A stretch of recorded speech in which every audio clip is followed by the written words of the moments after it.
Les doy la bienvenida a todos. Por acá, pues es un gusto tenerlos aquí. Y bueno, mi nombre es Susiel González, soy astrónoma del Observatorio Astronómico ITM, que pertenece al Museo de Ciencias Naturales de La Salle. Mi contacto, como siempre, se los dejo por acá. Por acá hay unos que pues ya lo han visto, ya han estado por acá por los talleres. Un saludo pues también para todos ustedes. Por acá voy a admitir a alguien que está ingresando. Bueno, entonces estábamos pues dando la bienvenida al taller y bueno, dejándoles por acá mi contacto por si tienen de pronto alguna duda, de pronto quieren averiguar algo pues con el observatorio. Bienvenidos pues todas las dudas, las inquietudes, sugerencias, todo, ¿cierto? Entonces, bueno, vamos con nuestro taller de habitabilidad planetaria y de nuevo pues mil gracias a todos por estar acá presentes. Como siempre también les muestro un poco de nuestras redes, no sé si ya las han mirado. Esta es nuestra página, la página de, digamos como el museo, el Observatorio Astronómico del ITM está, digamos, anclado con el Museo de Ciencias Naturales de La Salle, ¿cierto? Es un área del museo como tal. Entonces nuestra página es la del museo, ¿cierto? Entonces voy a copiárselas por aquí, por el chat, si algo. Si tienen alguna pregunta, me la pueden hacer, ¿cierto? Tranquilamente, si de pronto no pueden hablar o no quieren, también me la pueden hacer por el chat. Yo estoy pendiente y bueno. Entonces, esta sería nuestra página y nuestras redes, tanto Facebook, YouTube, Facebook y Twitter, serían con @museo_itn, ¿cierto? Así nos pueden buscar. Tenemos un boletín digital y un blog que está muy chévere. Ayer justamente subí una entrada de lunas galileanas.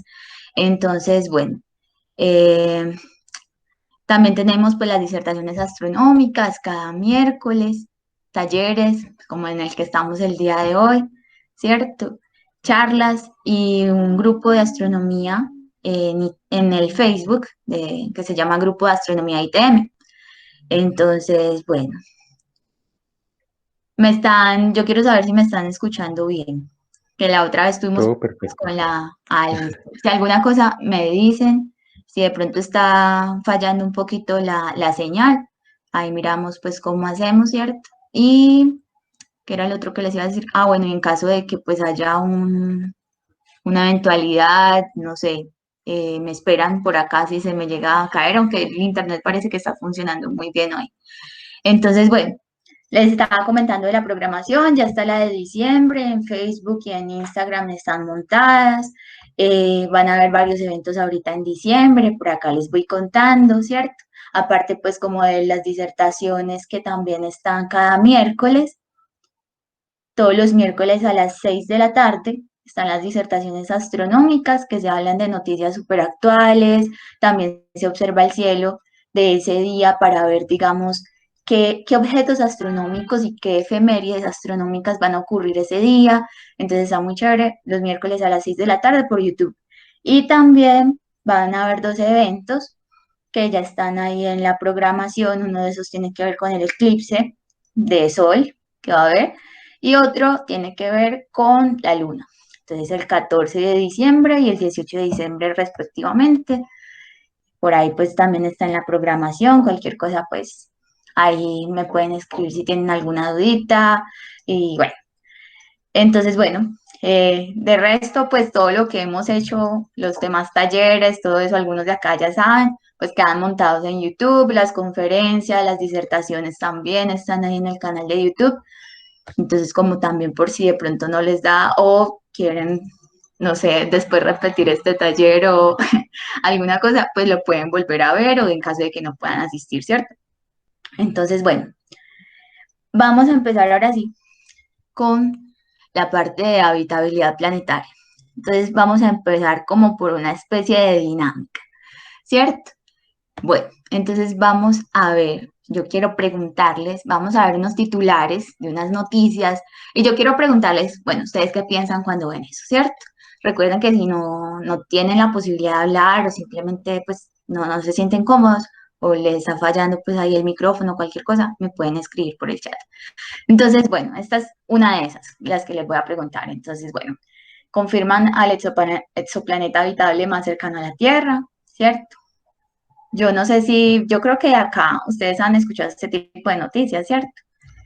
evidencian 3 nuevos planetas en zona habitable a unos 18 años luz y hayan un exoplaneta en la constelación de Libra que podría ser habitable. Entonces, por ejemplo, cuando ustedes ven ese tipo de titulares, como que, ¿qué se les ocurre? Los quiero escuchar.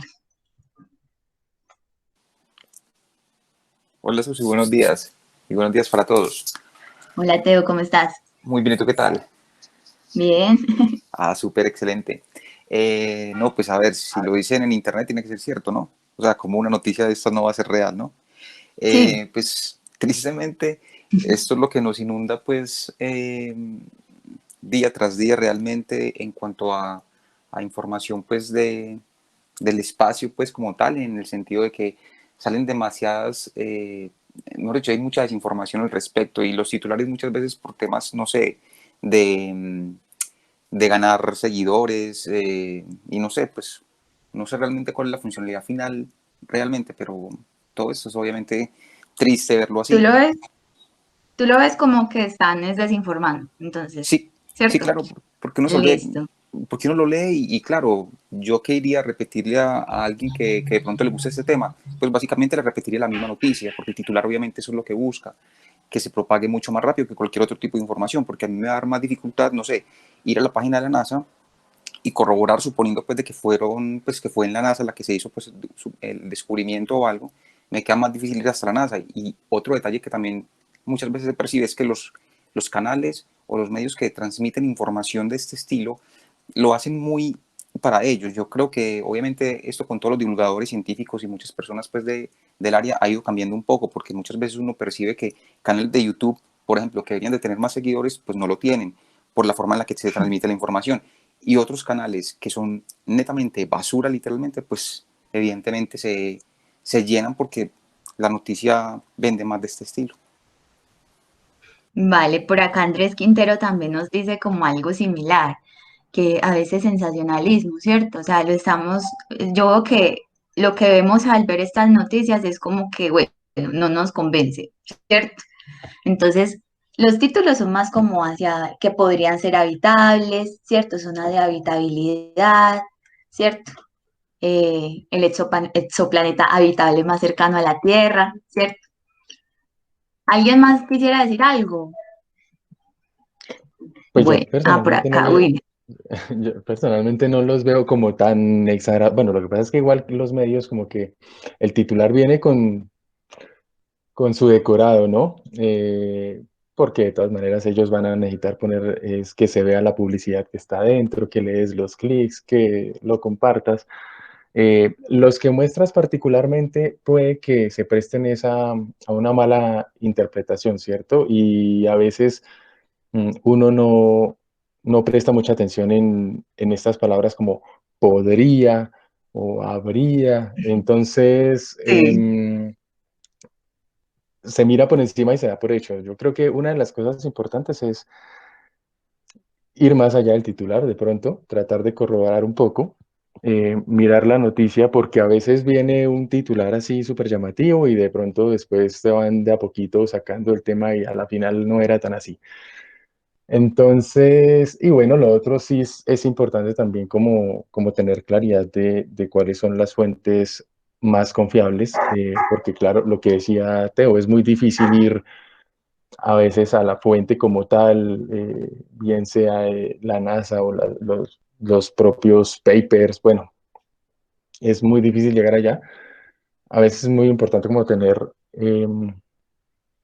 alguien o tener bien identificadas cuáles son las fuentes que te generan más confianza para poderlas consultar. Los que muestras en particular, pues digamos que son un poco llamativos, pero no veo en esos que haya como tal como desinformación, sino que se puede prestar es como para mala interpretación más bien.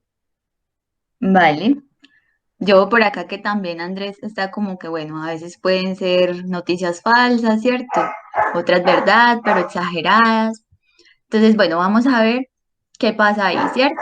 Yo creo que esto es como lo que de pronto algunos se podrían, no sé si imaginar, como que cuando dicen zona de habitabilidad o que un planeta podría ser habitable, se imaginarían harían algo así como muy por ahora.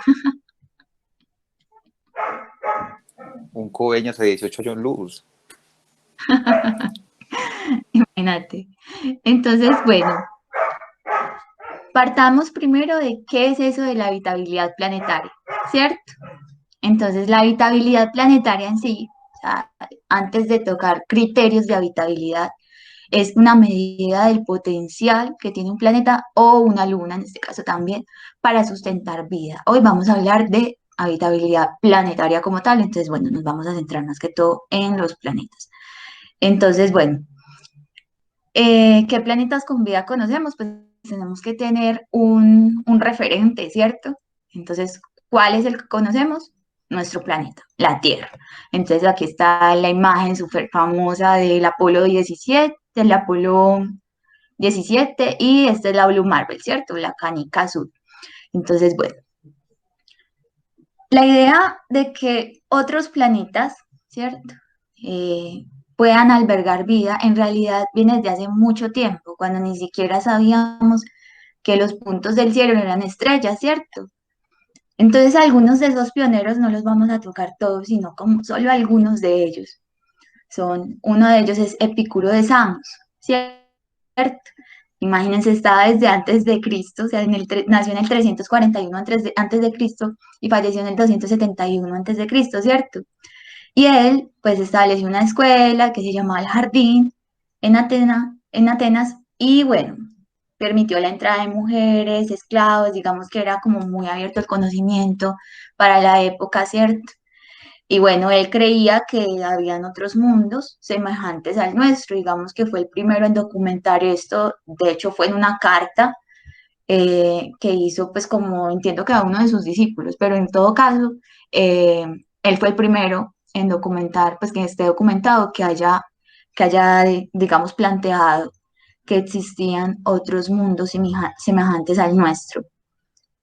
Y bueno, ya después nos saltamos, ya mejor dicho, hacia el año 1548, más o menos. Bueno, Giordano Bruno nació en el 1548 y bueno, falleció en el 1600. Y bueno, es un italiano.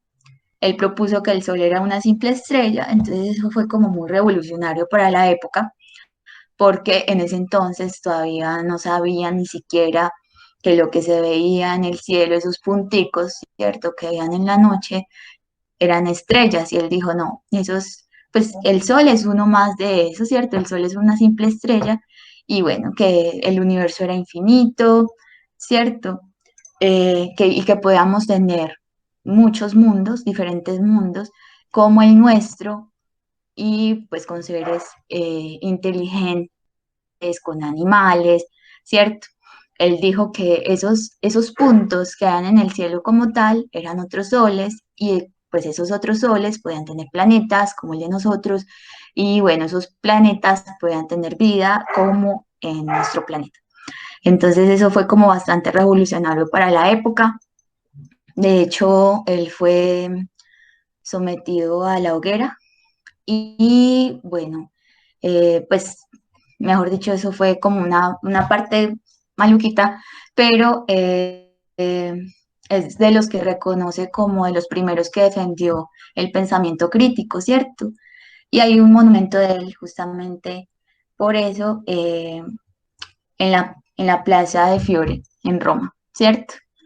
Entonces, desde 1889, pues propusieron hacer este monumento.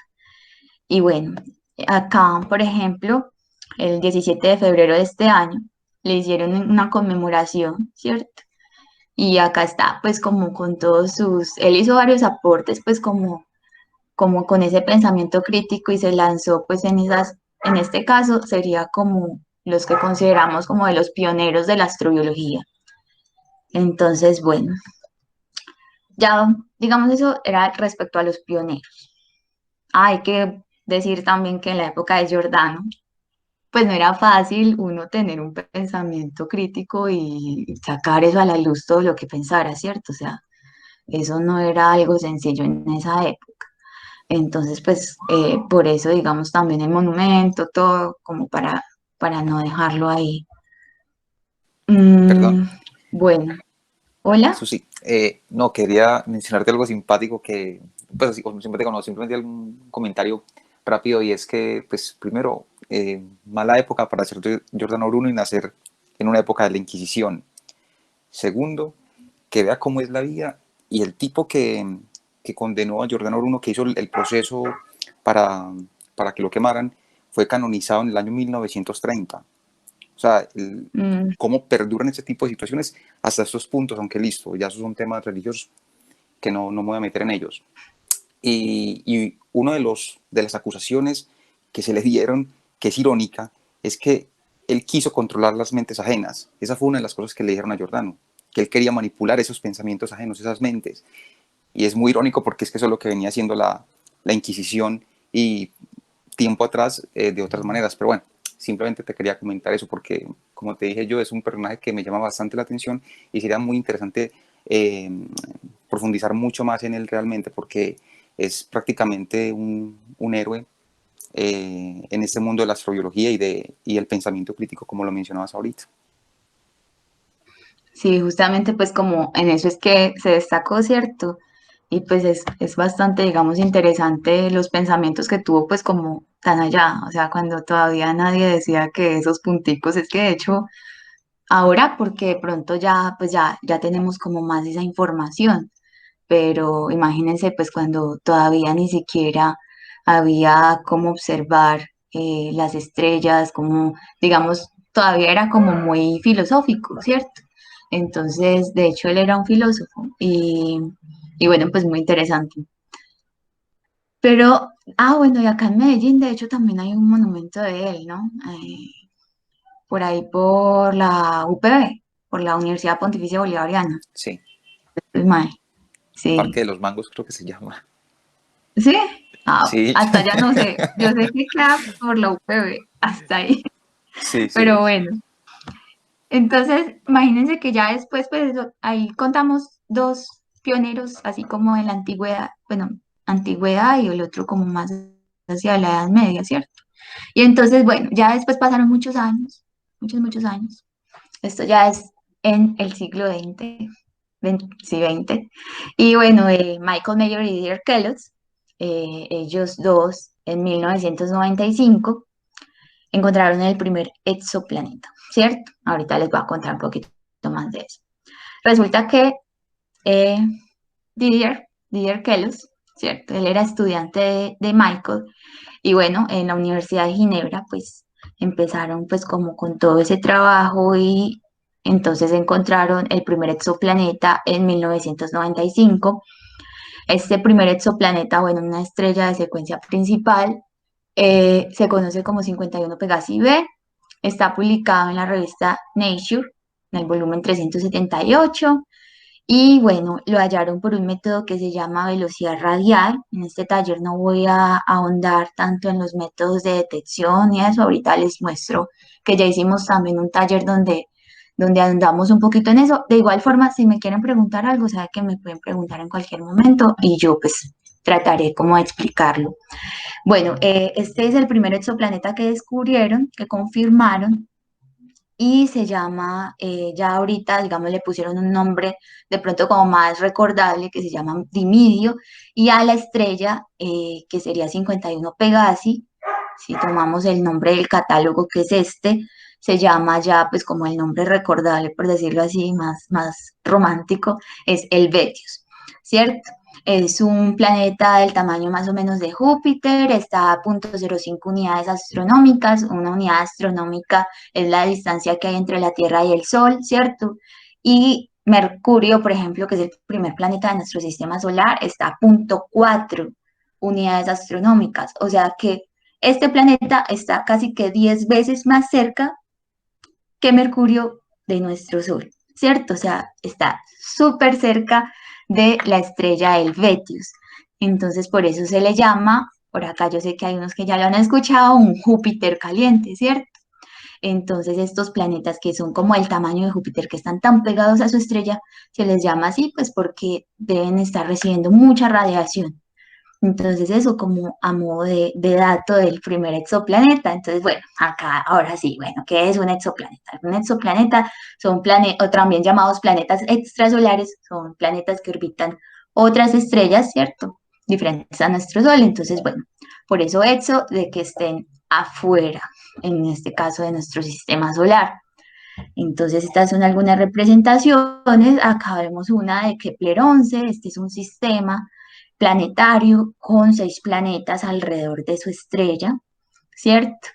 Estos planetas han sido confirmados y bueno, esto es una representación artística. Debemos de tener en cuenta que todas estas que hemos visto, todas estas imágenes, esta por ejemplo es de Celestia, ajá, son representaciones artísticas. No hemos podido ver pues como estas imágenes así como este tipo, no, son representaciones artísticas.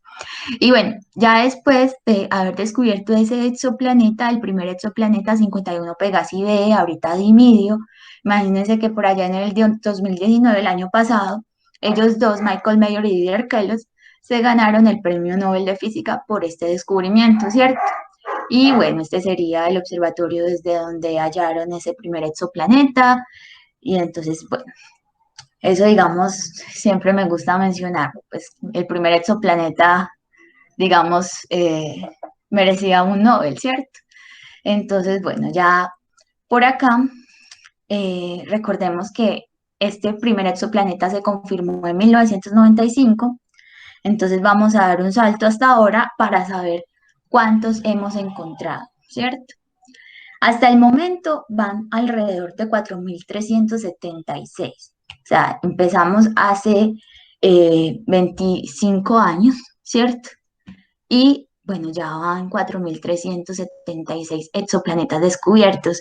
Esta es una página muy interesante que yo les había pasado en el taller de cazadores de exoplanetas, que nos permite tener ese número súper actualizado. Se los paso por acá por el chat, por si alguno lo quiere tener, digamos, por ahí. Siempre, pues por ejemplo, yo voy y miro, ay, ¿cuántos llevamos al día de hoy, cierto? Esta cifra, por ejemplo, está actualizada el 27 de noviembre, o sea, ayer. Entonces, bueno, este sería pues como el catálogo. En el taller pues de cazadores de exoplanetas lo mostramos un poquito por si de pronto después quieren ir a YouTube a verlo. Y bueno, ya hasta el día de hoy van estos 3.000, más de 4.376 planetas confirmados, planetas extrasolares. Y pues siempre me gusta mencionar esta misión, la misión Kepler, que ha sido la que más exoplanetas ha confirmado. Entonces lleva más de la mitad, ¿cierto? De la cifra de exoplanetas confirmados que tenemos hasta el día de hoy. La misión ya no está operando, ya está apagada, pero bueno, nos hizo un gran aporte, ¿cierto? Entonces alcanzó a tener 5.011 candidatos y de esos 5.011 candidatos, 2.512 han sido confirmados. ¿Y qué hacía Kepler como para no dejarlo ahí como tan suelto? Kepler miraba una región del cielo, en especial hacia la constelación de la Lira y el Cisne, más o menos, y él observaba todo el tiempo hacia allá esas estrellas en un rango de 3.000 años luz de la galaxia, más o menos así, como ven acá, y siempre observaba hacia esa zona, y pues mirando hacia esa zona nomás, han llevado como 2.512 exoplanetas confirmados, ¿cierto? Entonces, bueno, ya por acá, el día de hoy, pues como les dije, ya Kepler no está, esta es como una de las misiones, porque no son las únicas, esta es como la sucesora de Kepler, TESS, y es similar, solo que ya va a mirar como a todas las regiones del cielo, o sea, no solamente va a barrer 2 constelaciones, sino que va a mirar todas las 88 constelaciones modernas que hay, ¿cierto? Entonces, va a ser similar, entonces, bueno, se vienen, sí, en 25 años, bueno, Kepler duró 9 años en realidad en operación, en 9 años descubrió, bueno, confirmó 2.512. Pues vamos a ver, test, qué tantos planetas, exoplanetas nos va a confirmar, ¿cierto? Entonces, bueno, por acá les dejo el taller también de cazadores de exoplanetas, porque pues como les dije, pues en este no vamos a ahondar mucho en lo de los métodos de detección y todo eso, pero por ahí se los dejo en el chat también, por si de pronto alguno que esté acá lo quiere mirar como para complementar. De igual forma, como les dije, si tienen alguna duda me pueden preguntar. Entonces ahora recordemos qué es eso de la habitabilidad planetaria. O sea, ya sabemos que existen esos exoplanetas, que esas ideas vienen desde hace mucho tiempo en realidad de que hayan planetas que se puedan, digamos, habitar.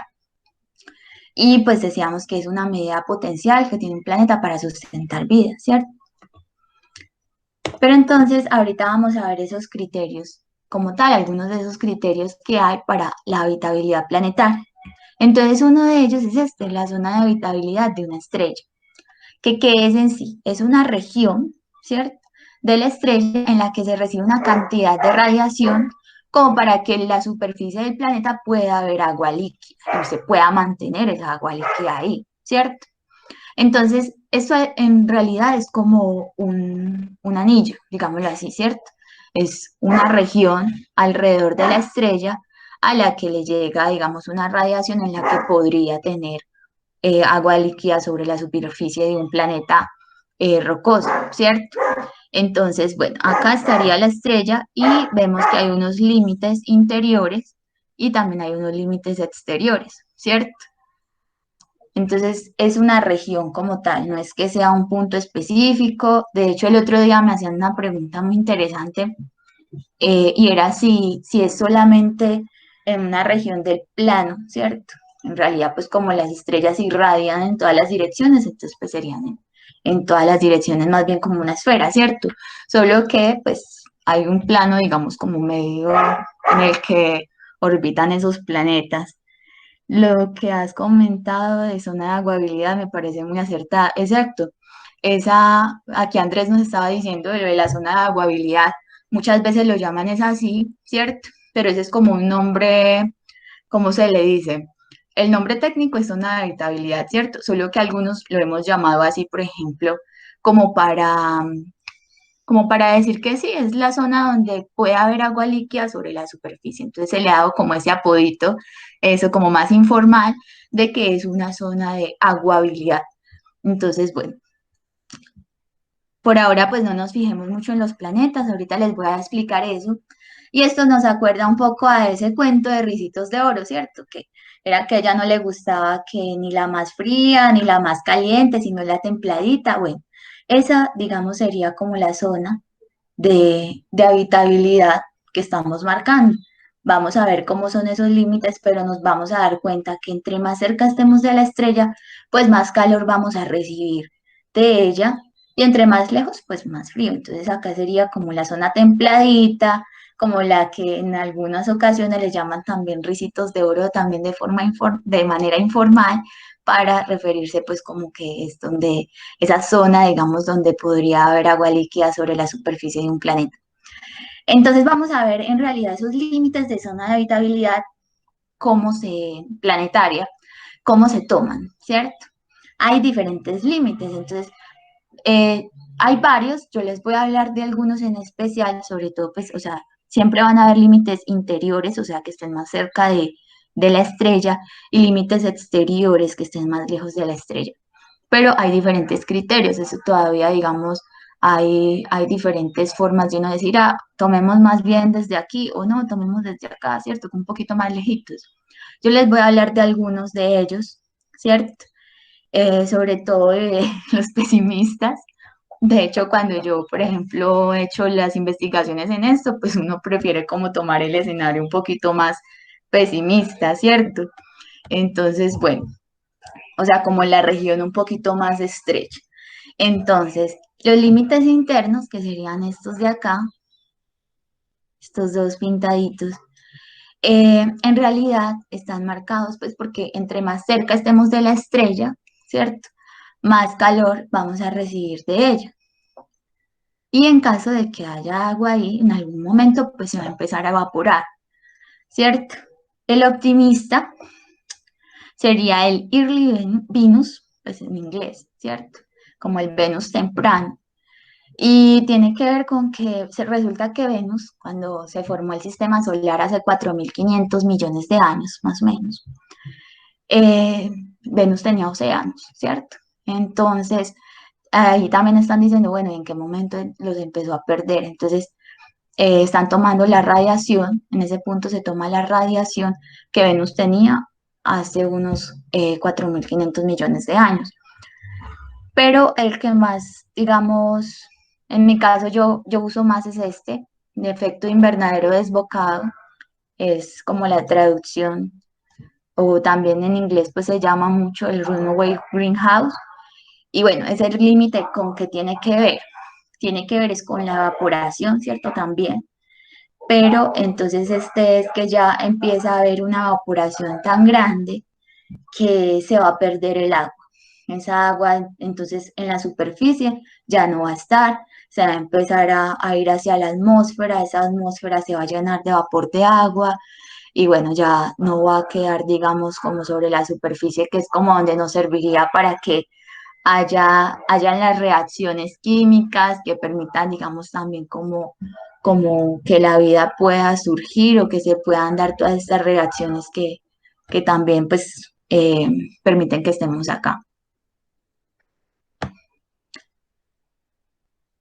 Entonces, como eso tiene que ver con el efecto invernadero, entonces, pues que es el efecto invernadero desbocado, yo por acá puse un videito de eso.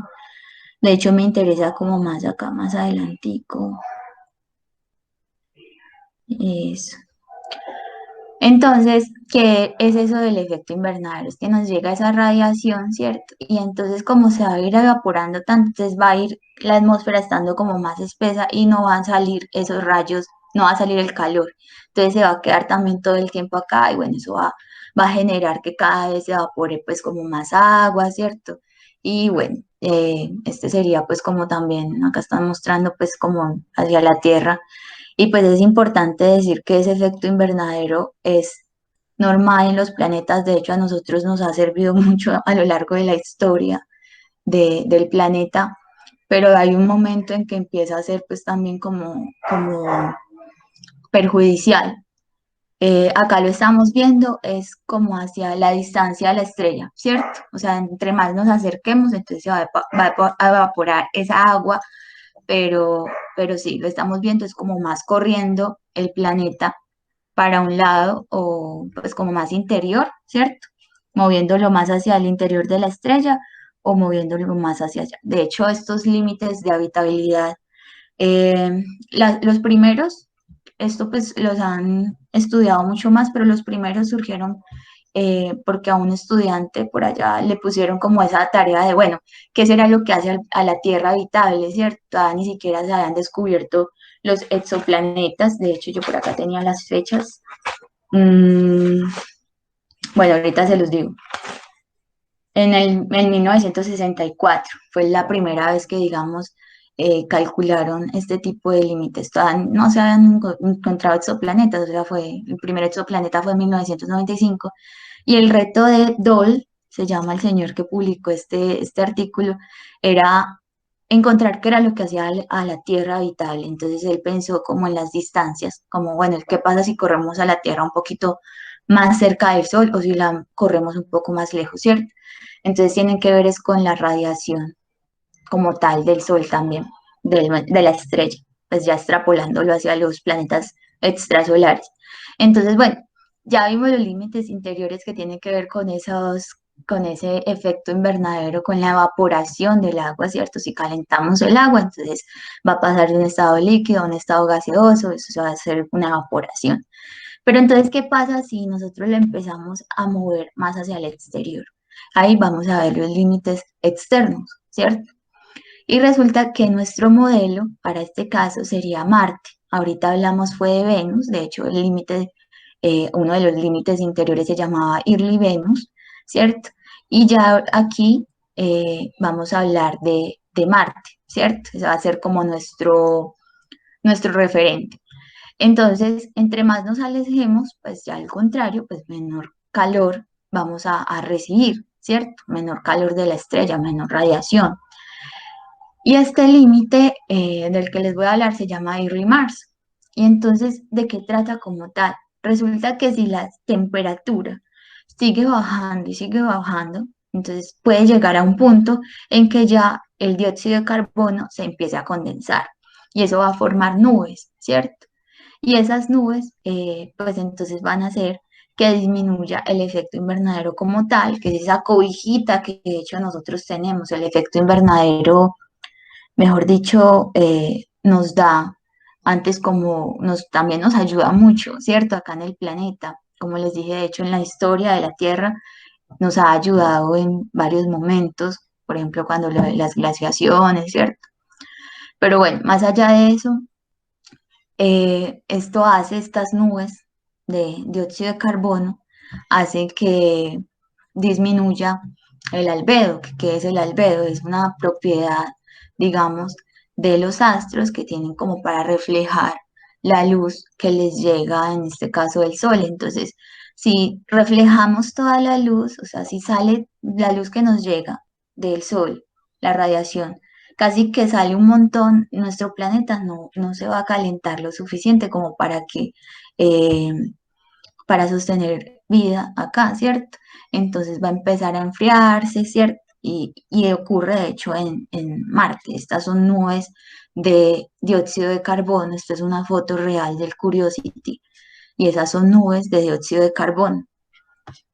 Entonces, esas nubes en realidad tienen que ver es porque esa temperatura pues también allá ha llegado menos radiación y bueno, son súper brillantes, entonces eso hace que se refleje mucha radiación que le llega en realidad del Sol al planeta. Entonces es de esos límites de habitabilidad que hablábamos ahora. Entonces, entre más cerca estemos, como para volverlo a retomar un poquito así como brevemente, pues va a ser como la evaporación, ¿cierto? Del agua. Y entre más nos alejemos, es que vamos, entonces el límite que se toma es que se formen esas nubes de dióxido de carbono que al final lo que van a hacer es enfriar el planeta y que el agua tampoco pueda estar líquida sobre la superficie. Acá en la representación de la zona de habitabilidad se suele mostrar como en verdecito, ¿cierto? Y entonces vamos a hablar de varias cosas. Ya hablamos de los límites, cómo se toman esos límites. Bueno, hay que decir que en realidad pues se calculan esas distancias con lo que se llama que es el flujo efectivo que llega de la estrella, el flujo de la radiación, ¿cierto? Y bueno, esas regiones se pueden estimar para todas las estrellas. De hecho, no importa si tienen o no planetas y no depende pues de eso, ¿cierto? Eh, Todas las estrellas pueden tener una zona de habitabilidad. Esa zona simplemente va a depender de la cantidad de radiación que llegue de la estrella, digamos, como dónde va a estar esa zona, donde la temperatura pueda ser tal como para tener agua líquida en la superficie. Entonces, por eso Andrés nos hablaba ahorita también de la aguabilidad. Pero resulta que no todas las estrellas emiten la misma radiación, ¿cierto? Entonces acá vemos una representación desde las estrellas más calientes hasta las más frías, donde las más calientes son las estrellas azules y estas son pues más grandes, bueno, viven menos, esos son un montón de criterios que también hay que tener en cuenta, pero acá sencillamente mirándolo acá, entonces nos están diciendo, bueno, entre más caliente sea la estrella, entonces esa zona de habitabilidad pues va a estar más externa, ¿cierto? Esta estrella, por ejemplo, representaría como al Sol, que es como que no es ni tan caliente ni tan fría, digámoslo así. Y ya las estrellas rojas serían más frías en realidad, entonces esa zona de habitabilidad se va a mover más hacia el interior. Entonces, como no emiten la misma cantidad de radiación todas las estrellas, hay que tener en cuenta qué tipo de estrella es para calcular estas zonas de habitabilidad, esas zonas donde un planeta pueda tener agua líquida sobre la superficie. Pero digamos que eso no depende de la existencia de planetas ahí. Es una zona, digamos, de radiación, ¿cierto? Entonces, pues sí, lo que les decía, solamente depende de la radiación para que tenga agua líquida sobre la superficie. Y no quiere decir tampoco que es que si hay un planeta ya tenga agua líquida sobre la superficie y tampoco quiere decir que tenga vida. O sea, si nosotros decimos zona de habitabilidad, encontrar un planeta en la zona de habitabilidad, no es que ya estemos diciendo que en ese planeta haya agua ni que haya vida, ¿cierto? Esto es muy importante como de aclararlo, porque muchas veces como que ya ahí es donde nos imaginamos a Coveñas, ¿cierto? Como a nuestro planeta aquí, mejor dicho, un paraíso donde nos vamos a poder ir de vacaciones y no es así. Entonces, bueno, esto es importante de recalcar. Resulta que ya vamos a pasar, ahorita estábamos viendo la definición de zona de habitabilidad como tal, pero esa zona de habitabilidad resulta que no siempre, que también se mueve en el tiempo. Las estrellas evolucionan, las estrellas no en toda su vida van a emitir la misma cantidad de radiación, ¿cierto? Entonces ahorita pasamos a un concepto que se llama zona de habitabilidad continua, que es esa misma zona de habitabilidad, calculando la zona en la que un planeta podría tener agua líquida sobre su superficie, pero ya lo vamos a mover en el tiempo. Vamos a ver desde el comienzo, digamos, que la estrella está en secuencia principal, que empieza a fusionar hidrógeno, a convertirlo en helio, pues cómo va migrando esa zona de habitabilidad, ¿cierto? Y bueno, depende desde la evolución de la estrella, ¿cierto? Y bueno, pueden tener, también tienen un tiempo de vida, va a llegar un momento en que esas estrellas, por ejemplo, nuestro Sol, dentro de unos 5.000 millones de años, va a llegar ese punto donde ya acá la zona de habitabilidad, mejor dicho, ya no funciona, va a salir de la secuencia principal. Y bueno, entonces esto es importante de recalcar porque no todas esas zonas de habitabilidad van a estar ahí por siempre, ¿cierto? Las estrellas van a evolucionar, de hecho las estrellas tienen un tiempo de vida y también tienen pues como toda una evolución, ellas nacen, crecen y bueno, ya después mueren, pues pasan como otras fases y mueren. Entonces, bueno, acá tristemente la realidad es que la Tierra no siempre va a estar ahí, en esa zona habitable, pero pues para esto falta mucho tiempo, unos 5.000 millones de años. Entonces, bueno, pues no nos va a tocar nada de eso, pero sí es importante como de recalcarlo, que esas zonas de habitabilidad se mueven en el tiempo, dependen pues también de la evolución estelar. Y ya por acá hablemos de lo que es el índice de similitud con la Tierra. Creo que me va a tocar ir un poquito más rápido, es que en este tema me podría quedar mucho. Entonces, resulta que este índice de similitud con la Tierra es un indicativo pues, que surgió para decir que tanto se podía parecer un planeta a la Tierra de acuerdo a su radio, a la densidad, a la velocidad de escape, ¿cierto? A la temperatura superficial. Y es una medida que va entre 0 y 1, ¿cierto? Está normalizado. Entonces, entre más esté hacia el 1, entre más cerquita esté del 1, más parecido va a ser a la Tierra. Y bueno, indica es como esa similitud, como lo dice su nombre, ¿cierto? Y sirve para catalogar tanto exoplanetas, planetas del sistema solar, como satélites naturales, ¿cierto? Lunas. O sea, no está restringido solamente como para como para planetas, no. Entonces, bueno, por acá decíamos que dependía pues como de esto como tal, de estas propiedades que son la densidad, el radio, la velocidad de escape de ese planeta y la temperatura superficial. Entonces ya por acá hablamos de los exoplanetas potencialmente habitables. Y resulta que esos exoplanetas potencialmente habitables, yo no sé si ustedes lo han escuchado, tienen que ver es con este índice de similitud con la Tierra, ¿cierto? Y están basados sobre todo en el catálogo de la misión Kepler. De hecho, esta es la página, no sé si quieran que se las pase. Es una página donde, pues digamos, del Laboratorio de Habitabilidad Planetaria, ¿cierto? De, del Puerto Rico, de la Universidad de Puerto Rico, en Arecibo. De hecho, ahí escucho lo de Arecibo, pues no sé si ya se dieron cuenta que ya él, pues ya no, lo van a demoler, pues muy triste. Pero bueno, por acá, pues entonces en esta página podemos ver cuántos exoplanetas potencialmente habitables, de acuerdo con ese índice de similitud con la Tierra, hay hasta el día de hoy. Entonces, esto, por ejemplo, lo actualizaron fue el 5 de octubre, pues que fue la última vez que ingresaron un planeta con un índice de similitud relativamente cercano a 1, ¿cierto? Entonces, hasta el día de hoy van 60. Entonces, se dice que hay 60 exoplanetas potencialmente habitables. Y uno ahí pues puede ingresar, les voy a poner la página. Si quieren ahorita, pues no sé si nos da tiempo ahorita al final o se las dejo por acá, la miramos. Pero básicamente, pues les va a mostrar la cantidad de exoplanetas que hay y bueno, cuáles son esos exoplanetas que están con los índices de similitud. En inglés sería ESI, ¿cierto?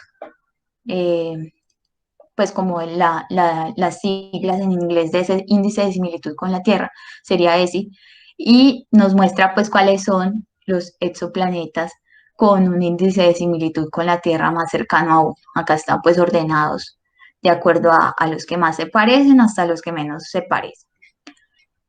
Y este sería eh, pues como el exoplaneta más parecido de acuerdo a la densidad, al radio, a la velocidad de escape, a la temperatura superficial, ¿cierto? T-Gardens Star B, ¿cierto? Bueno, en realidad es T-Garden B. Ahorita les muestro un poquito. Entonces, por acá, pues esto es como lo que nos muestran, que en realidad tiene un índice de similitud de 0,95, pero este índice de similitud con la Tierra, tanto como esa zona de habitabilidad, hay que mirarlo con lupa, ¿cierto? Resulta que ese índice pues es el más cercano que ahora, de hecho, acá dice que es 0,95, acá no sé por qué puse 0,93, pero es 0,95, o sea, es bastante cercano, ¿cierto? Es un 95% parecido a la Tierra, con esos criterios de radiodensidad, temperatura superficial y velocidad de escape. Y pues muchos apuestan por ese índice de similitud con la Tierra, pero acá es donde hay muchas cosas que hay que mirar cuando uno habla de habitabilidad planetaria. Y resulta que una de esas es el tipo de estrella. Y no solamente es por la zona de aguabilidad, digámoslo así, que estábamos viendo ahora, ¿cierto?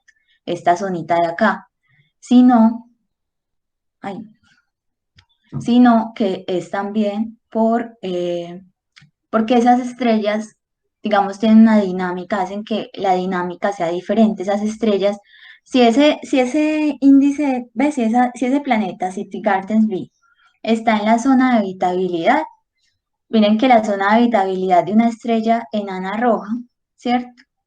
Que es donde está orbitando T Garden B, es más cercana a, a la estrella como tal, ¿cierto?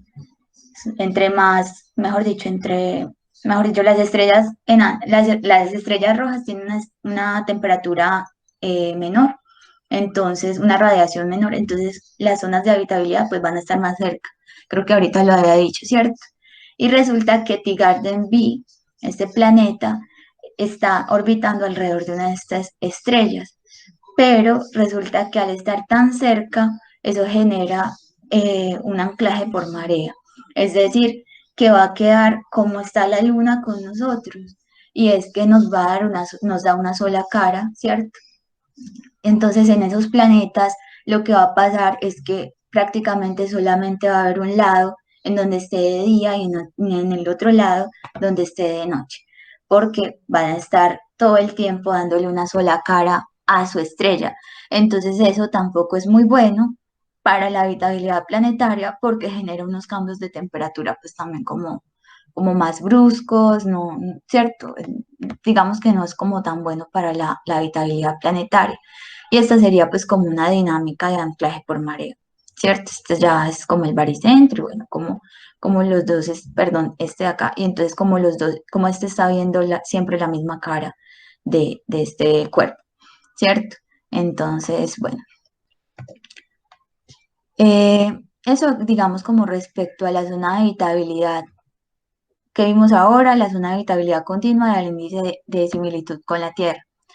Pero más allá de la zona de habitabilidad, tanto continua como, digamos, estática, ¿cierto? En el instante como tal, instantánea, y del IST, el índice de similitud con la Tierra, hay otras condiciones que hacen a un planeta habitable. De hecho, yo por acá veo algunos de bichos que estuvieron conmigo en bichos de otros mundos, y yo sé que más o menos saben hacia dónde voy. Resulta que para que un planeta sea habitable necesita varias condiciones, ¿cierto? Entre esas, pues que tenga agua, eh, como vimos ahora, pues sí, tiene que estar en esa zona donde tenga agua líquida sobre su superficie para que se hagan todas esas reacciones químicas, pero también tiene que tener una temperatura tal, pues como para que eso pueda suceder y no tenga cambios bruscos en la temperatura. Por ejemplo, acá en la Tierra nosotros tenemos nuestro eje de rotación inclinado, lo que hace que también hayan estaciones en las zonas templadas de nuestro planeta y eso también hace que pues el planeta en sí como que se regule un poco más esa temperatura, ¿cierto? Tenemos una atmósfera, de hecho, bueno, ahorita les cuento eso, pero tenemos una atmósfera y un campo magnético que en realidad va a proteger esa atmósfera. Donde nosotros no tuviéramos ese campo magnético, la atmósfera se nos escaparía como le pasa a Marte, ¿cierto? Entonces, ese campo magnético, de hecho acá tengo una figurita, mejor se ve en la figurita, ese campo magnético entonces hace que el viento que llega del sol no nos afecte, digamos, no nos barra nuestra atmósfera, sino que nos va a proteger, va a ser como ese escudo. Y bueno, es muy importante pues también para mantener la atmósfera. Por acá cuando les hablaba del agua, también pues tenemos que tener ese ciclo del agua, también pues nos ayuda un montón, ¿cierto? Toda la hidrosfera que se le llama. Y bueno, el campo magnético en la Tierra, por ejemplo, se produce porque nuestro núcleo externo, ¿cierto? Tenemos un núcleo interno en nuestro planeta, el núcleo externo, ese núcleo externo tiene unas convecciones, está líquido, y ya con el movimiento de rotación de nuestro planeta, pues se puede generar por ese movimiento de cargas un campo magnético. Entonces, pues eso también es muy importante. Y ese movimiento pues también tiene que ver mucho con la tectónica de placas. Entonces eso, digamos, nos va a permitir que nuestro planeta también sea habitable. Es otra condición de habitabilidad. La energía, pues es muy importante. La vida necesita energía, ¿cierto? Para que un planeta sea habitable tiene que tener una fuente de energía. En este caso puede ser la de las estrellas, ¿cierto? Es digamos, fundamental tener una fuente de energía, también pueden ser otras, ¿cierto? Pero acá hablemos pues como la de las estrellas. Y bueno, la vida también necesita nutrientes. La vida de por sí pues tiene que comer algo, tiene que consumir algo, no necesariamente lo mismo que nosotros, ¿cierto? Como por acá ponía la imagen de los tomaticos, pero también hay otros tipos de vida, como algunos extremófilos o quimitótrofos, que están en las fuentes hidrotermales, eh, muy abajo, digamos, muy en lo profundo del océano. Y ahí viven algunos microorganismos que, por ejemplo, comen hidrógeno molecular. Nosotros no podemos comer hidrógeno molecular, pero ese es el nutriente de ellos. Entonces también acá hay que quitarle un poquito esa visión antropocéntrica de, bueno, para nosotros que es habitable, pero en realidad para la vida, ¿cierto? En general, ¿qué podría ser habitable? Entonces hay varias condiciones y pues así ya condensándolas todas serían esas 6 que vemos ahí, pero pues no son las únicas, hay muchas más. De hecho, ahorita les hablé también de la tectónica de placas, que de hecho también es muy importante para mantener la atmósfera porque está ligada al campo magnético, al menos al campo magnético terrestre, ¿cierto? Entonces, pues serían como más allá de las que vimos ahorita, más allá de esa zona de habitabilidad, más allá de mover esa zona de habitabilidad en el tiempo, del índice de similitud con la Tierra, que tiene que ver con la densidad, temperatura superficial, el radio, la velocidad de escape. También tenemos otros indicativos como estos que vemos acá, que son cruciales para ver la habitabilidad de un planeta, para analizarla. De hecho, ahorita con el ejemplo de Garden B, que es el que tiene el índice de similitud con la Tierra más grande, vimos que tiene un índice de similitud, mejor dicho, el mejor que tenemos en este momento. Pero ¿qué vemos? Que en realidad está orbitando una estrella en la que probablemente le esté anclado por marea. Entonces, ya ahí, pues tan parecido a la Tierra no va a ser, ¿cierto? Entonces, esto, digamos, nos hace pensar un poquito. Y yo siempre agrego a esto un poco de la historia del planeta. Resulta que a pesar de que nosotros encontremos un planeta con un índice de similitud con la Tierra muy grande, y bueno, que no esté anclado por marea, o sea, supongamos, de hecho hay uno que se llama, ahí no lo puse, pero se llama Kepler 452, está a 1400 años luz de distancia y tiene una, mejor dicho, está orbitando una estrella como el Sol, tiene un radio muy similar al de la Tierra, una densidad súper parecida a la de la Tierra, mejor dicho, es parecido a la Tierra en varias cosas, pero resulta que así nosotros encontremos un planeta muy parecido a la Tierra, un exoplaneta. Hay cosas que, digamos, han pasado acá en la Tierra que han dependido de la misma historia del planeta. Nuestra atmósfera, por ejemplo, en un inicio no estaba compuesta por el aire que respiramos ahora.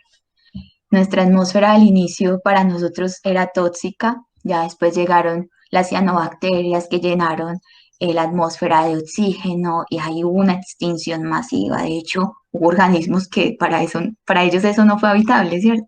Entonces, bueno, ya ahí cambiaron esas condiciones y pues ya cambió, pues digamos, a la composición después de muchos años, la composición que tenemos ahora. Hubo épocas en las que la Tierra tuvo un bombardeo de meteoritos súper grande, que eso nos trajo muchos nutrientes. Se cree que también trajo el agua, ¿cierto? O gran parte del agua que tenemos acá en la Tierra. Pero digamos que más allá de eso, es muy difícil uno decir que es que encontró el gemelo de la Tierra. Lo que quiero decir acá es que en realidad nunca vamos a tener un gemelo de la Tierra. O sea, vamos a tenerlo de pronto parecido, pero no va a ser igual, porque hay cosas que están ligadas. O sea, en la habitabilidad se pueden mirar muchísimas cosas. Y si hay criterios, hay que establecer criterios para poder, digamos, decir que un planeta es habitable y no quiero que me malinterpreten, está muy bien y eso me encanta, ¿cierto? Pero sí hay que tener en cuenta que un planeta no va a ser igual al nuestro, así se parezca en todo, ¿cierto? Pero la historia, pues repetir todo ese bombardeo igual, que le lleguen los mismos nutrientes, que surja la vida, ¿cierto?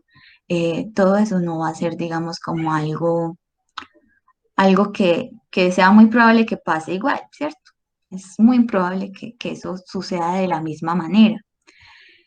Entonces, bueno, ahí pues como respecto a eso, también ahí, como les digo, hay otras cosas que hay que tener en cuenta, pero entonces ya como también por el tiempo. No sé si quieren, ya por acá lo vamos discutiendo si tienen alguna pregunta y me gustaría saber qué piensan ahora, ¿cierto? De los titulares y de la habitabilidad como tal de los planetas. Y bueno, sí, una pregunta. Bueno, con el comentario que hizo Teodoro, me parece súper bueno en el tema del pensamiento crítico, porque, o sea, hoy en día, no solo en astronomía, pues yo no conozco mucho, pues como tal, pero digamos que con el tema de las redes, con el tema de las fake news, con el tema ¿cómo es que se llama eso? De teorías conspirativas, pues digamos que hay mucha gente que uno considera que, o sea, que es muy inocente o no sé qué es lo que pasa, pero, o sea, tienen demasiado, pues, no tienen pensamiento crítico. ¿Por qué? Porque hay cosas que uno no maneja. Por ejemplo, las opiniones respecto a la iglesia o respecto a los pues, o sea, por decir, ¿el hombre fue a la luna sí o no? Yo sé que ustedes todos tienen su opinión, ¿cierto? Dentro de mi alcance no está saber si sí o si no, pero qué implicaciones me genera a mí que haya sido no, sí o no, mejor dicho. Yo frente a las noticias y frente a muchas cosas dejo como la puerta abierta, pues como que, bueno, ¿y qué lo sustenta? Y creo que eso es muy importante frente a todo. Por decir, ayer se murió Maradona. A mí, ¿qué me va? O sea, a mí, primero, pues sí me importa, sí se murió un señor. ¿Qué implicaciones tiene para mí? Pues la verdad, no muchas. Y si eso será verdad o no, pues a mí no me consta, pero eso es en las redes.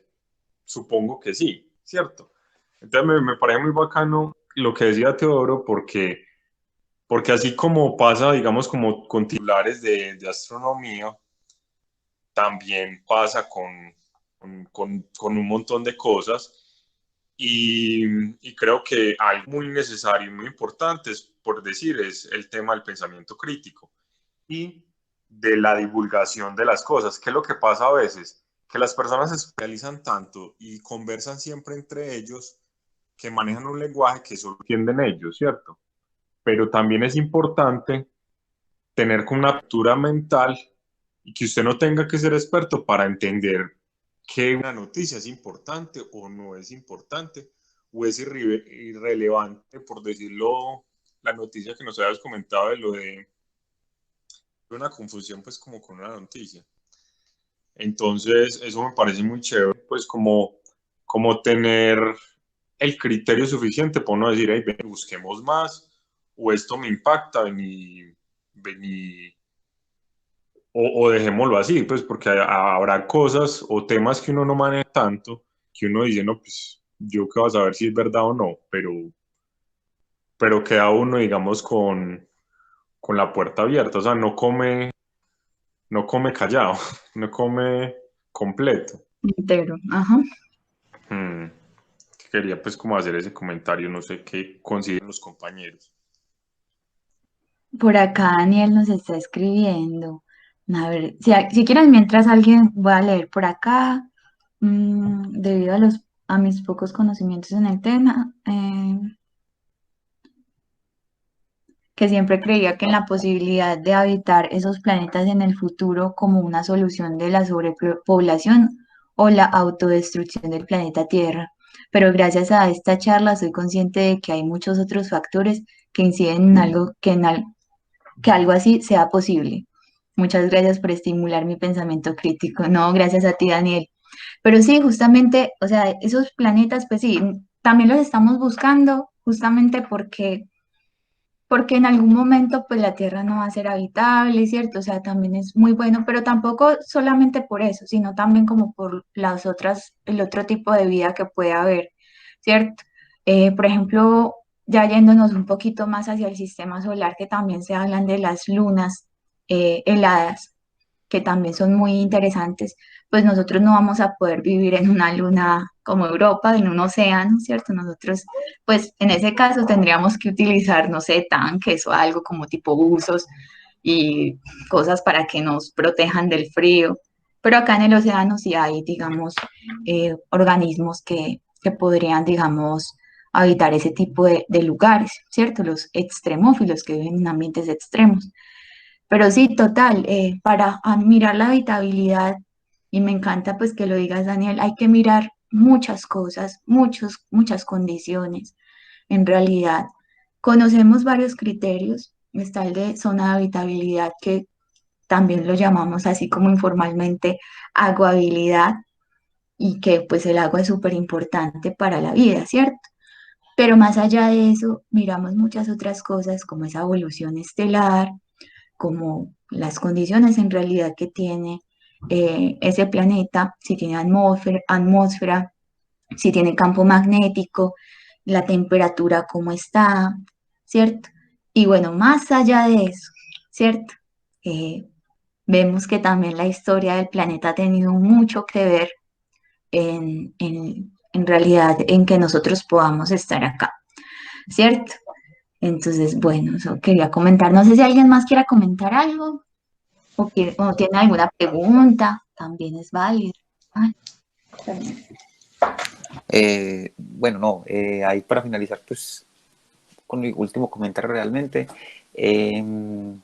con respecto también a lo que mencionaba ahorita el compañero Andrés, hay una frase súper chévere de Carl Sagan, y él dice directamente pues que, pues como que ¿cómo se le dice esto? Una afirmación extraordinaria requiere de una evidencia o de una prueba extraordinaria.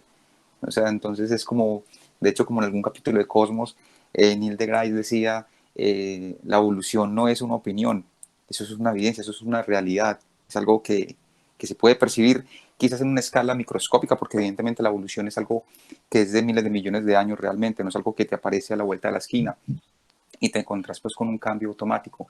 Entonces es muy bacano pues como mezclar ahí ya esa palabrita, esa frase, ese pensamiento crítico, porque eso nos lleva pues a tener pues como una profundización más grande en lo que vemos o cómo lo percibimos y todo esto. Y ya con relación a los exoplanetas, en este caso, pues igual, por ejemplo, también con lo que mencionó ahorita, creo que era Daniel, si mal no estoy, o sea, súper chévere ese tipo de comentario. Muchas veces también, yo al principio pensaba que cuando mencionan exoplanetas y lo que fuese así de estilo, uno, de hecho, uno lo que lee en Twitter cuando salen las noticias es, ya encontramos otro planeta para ir a contaminar, no nos cansamos de estar ya dañando esta para ir a contaminar otro, cómo se gasta la NASA o la ESA o quien sea la plata en cosas inútiles, cómo mandamos tantas naves a Marte y niños del África, que siempre son los del África, que se están muriendo de hambre, en fin. Entonces, para redondear ahí esta parte es que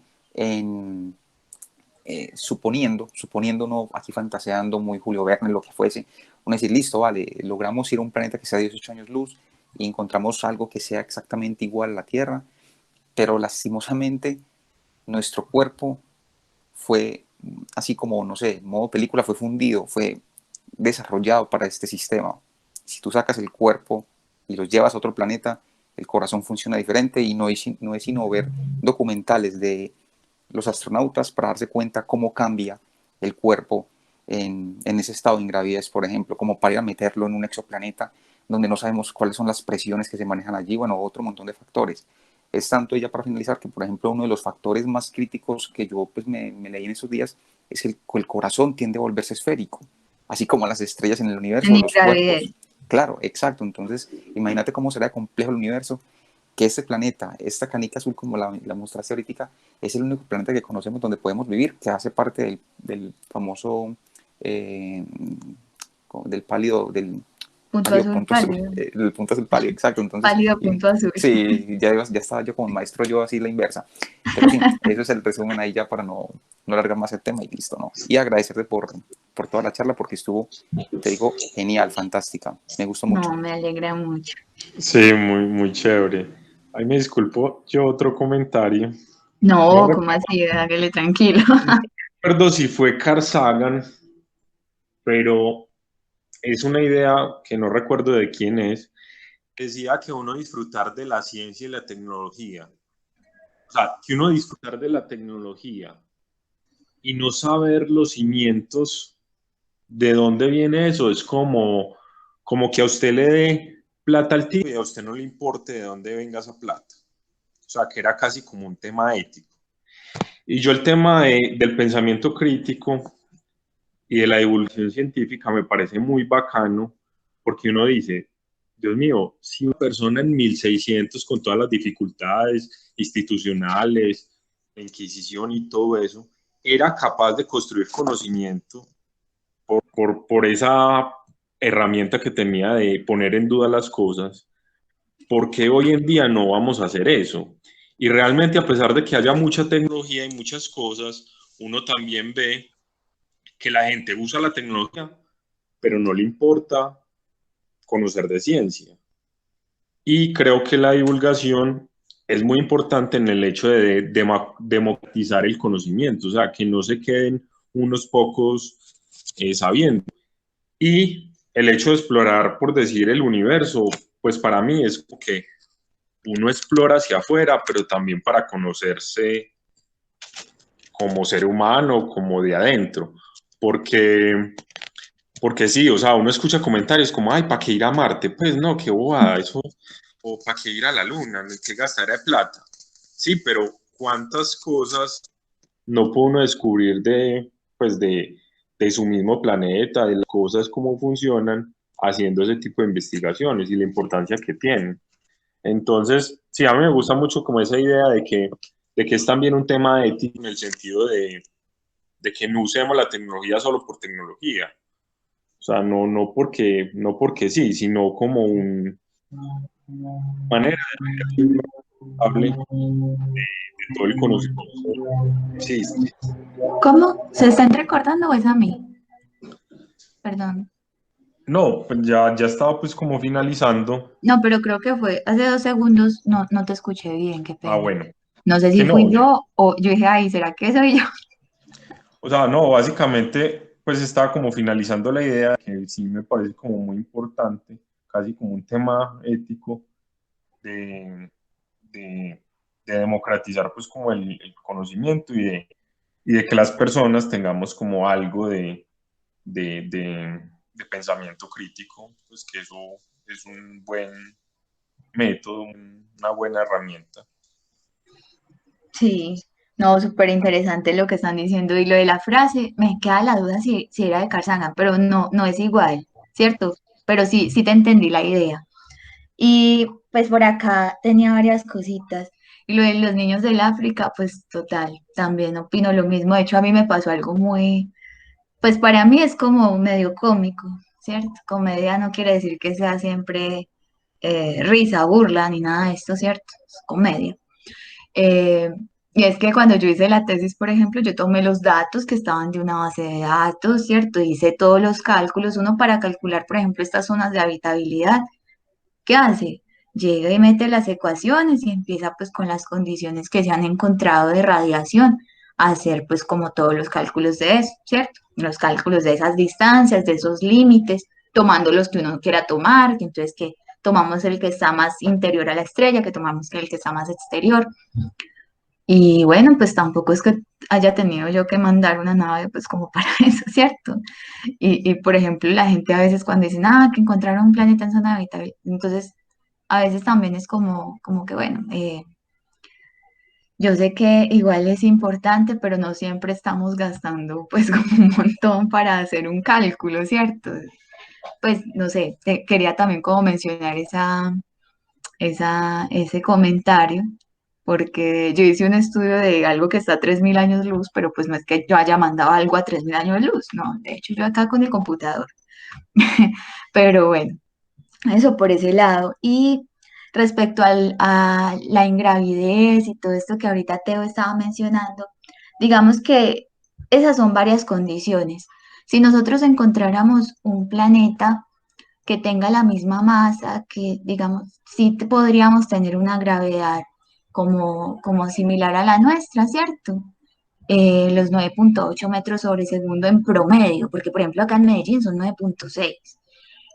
Pero digamos que ahí, sí, la gravedad, nuestro cuerpo está muy, más que diseñado, porque está mal decirlo así, ha evolucionado, ¿cierto? Por también estas condiciones que hay acá, ¿cierto? Pero entonces, si lo llevamos a la ingravidez, claro, la ingravidez, pues está como esa sumatoria de fuerzas, no sé si hayan visto algo de eso. Entonces, claro, va tendiendo en este caso el corazón que a ser esférico, la sangre entonces cómo va a circular, por ejemplo, el metabolismo también está muy en son de la gravedad, entonces todo eso, digamos, son implicaciones que se tienen en cuenta, pero también, o sea, si encontramos un lugar que tenga la misma gravedad, bueno, sí, sí podemos, digamos, al menos por el lado de la gravedad, que nuestra circulación funcione bien, todo esto, ¿cierto?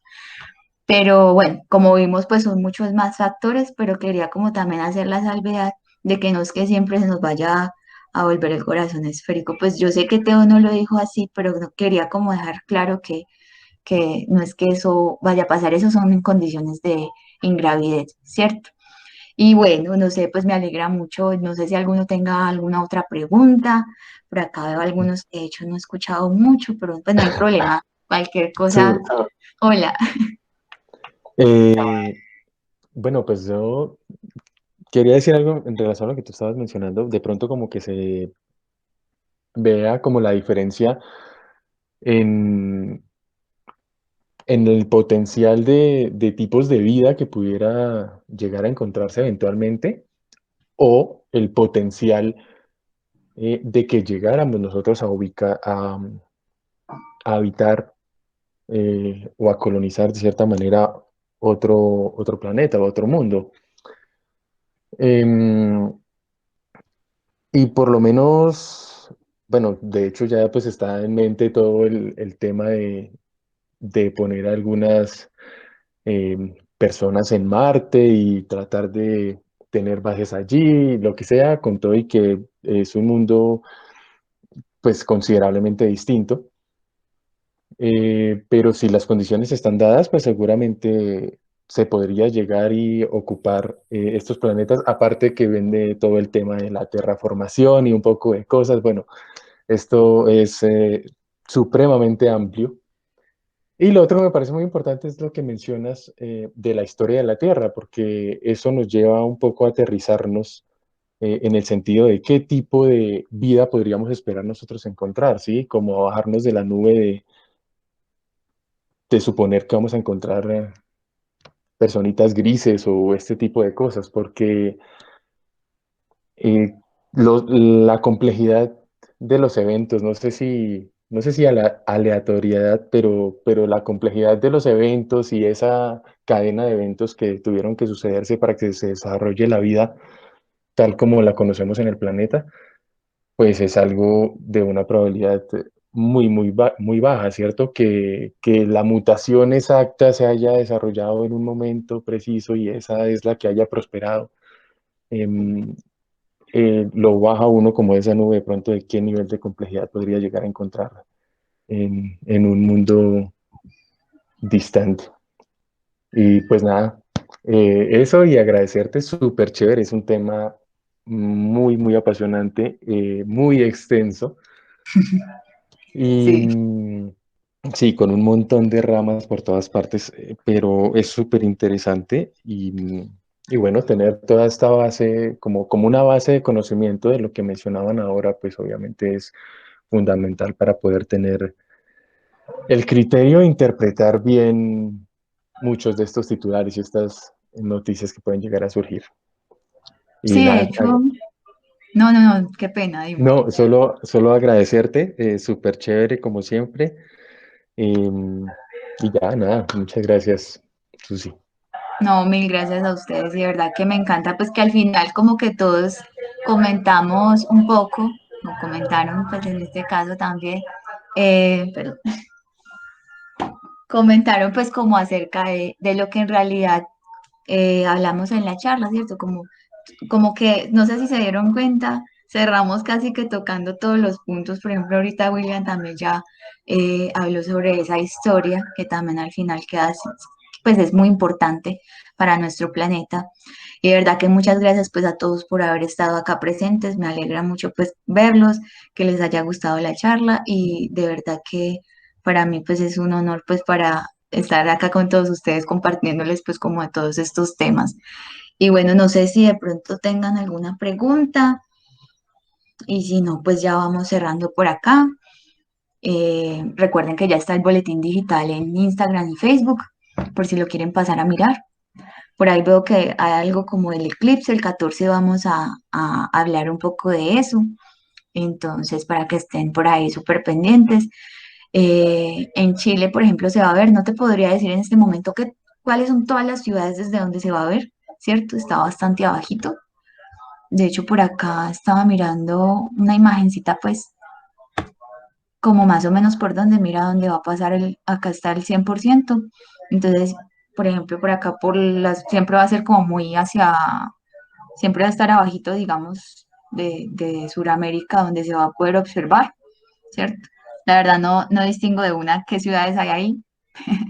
Nosotros entiendo, pues, sé de una que va a ser Temuco, otra va a ser eh, Teodoro de Smith, Teodoro Smith, pero como te digo, no me sé todas las ciudades, pero sí por acá como para no dejar sin responder la pregunta, sería más o menos por esta línea donde va a pasar.